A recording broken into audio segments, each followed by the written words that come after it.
সাপ্তাহিক লটারি ভাগ্য 4 থেকে 11 এপ্রিল 2026। মেষ রাশি। এপ্রিলের দ্বিতীয় সপ্তাহে মেষ রাশির জাতক জাতিকারা লটারি খুব বেশি আগ্রহ না দেখানোই ভালো হবে, ভাগ্য সঙ্গ নাও দিতে পারে। বৃষ রাশি।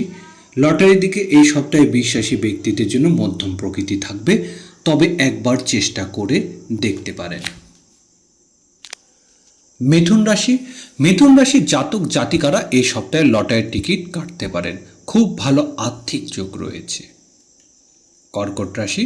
সপ্তাহে প্রথম ভাগটা কর্কট রাশি জাতক জাতিকার জন্য বেশ ভালো দেখাচ্ছে, মন চাইলে ভাগ্য যাচাই করে দেখতেই পারেন।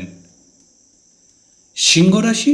সিংহ রাশির জাতক জাতিকারা সপ্তাহে শেষ ভাগে একবার চেষ্টা করে দেখতে পারেন, বাকি সময় লটারি থেকে দূরে থাকাই ভালো।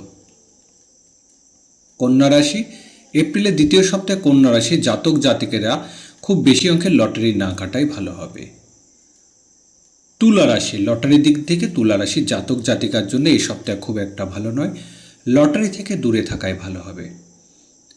বৃশ্চিক রাশি। বৃশ্চিক রাশির জন্য সপ্তাহে মধ্যভাগটা বেশ ভালো রয়েছে, তবে শেষ ভাগটা একেবারে লটারি কাটতে যাবেন না। ধনুরাশি।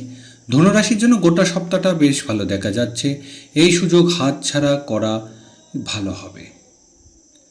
মকর রাশি। এপ্রিলের দ্বিতীয় সপ্তাহে মকর রাশির জাতক জাতিকারা খুব চিন্তা ভাবনা করে লটারির দিকে এগোন, বিশেষ প্রাপ্তিযোগ দেখা যাচ্ছে না। কুম্ভ রাশি। কুম্ভ রাশির জাতক জাতিকারা সপ্তাহে যে কোনো সময় লটারি কাটতে পারেন, তবে সপ্তাহে প্রথম দিকটা বেশ শুভ বলে মনে করা হচ্ছে। মীন রাশি। মীন রাশির জাতকদের জন্য এই সপ্তাহ আর্থিক দিক দিয়ে ভালো দেখা যাচ্ছে, মন চাইলে ভাগ্য যাচাই করে দেখতেই পারেন।